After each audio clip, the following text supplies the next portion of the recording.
আমরা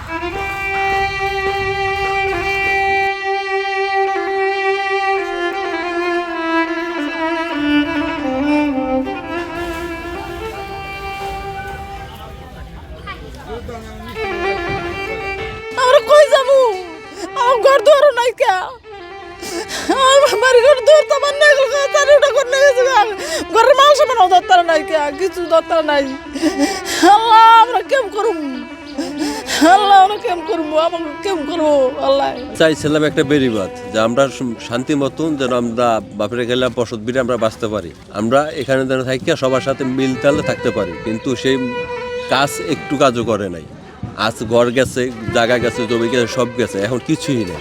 এখন একবার ভাঙছিল, অল্প একটু জায়গা ভাঙছে মতনে আমরা সবার জানাইছি, আপনার মতন সাংবাদিক আরও আইছিল, আগে জানাইছি মতনে পানি উন্নয়ন বোর্ডের থেকে লোক আসছিল, আইসা দেখে ঠিক গেছে, কইছে কালকে দিনের ভিতরে বস্তা ফালাইব।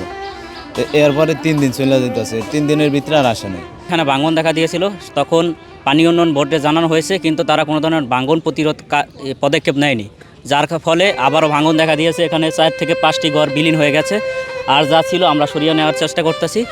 এখন আমরা চাই দ্রুত সময়ের মধ্যে বেরিবাদ হোক। আমার ঘর বাড়ি সব নদীতে ভেঙে নিয়ে গেছে, কিচ্ছু দপ্তরে নাই, ধরনের সময়ও পাই নাই। রাত্রে সব মানে ভোর রাত্রে আরম্ভ হয়েছে ভাঙ্গা, এর মধ্যে মানুষজন চাই পাই, কিছু দপ্তরে নেই, সব নদীতে নিয়ে গেছে।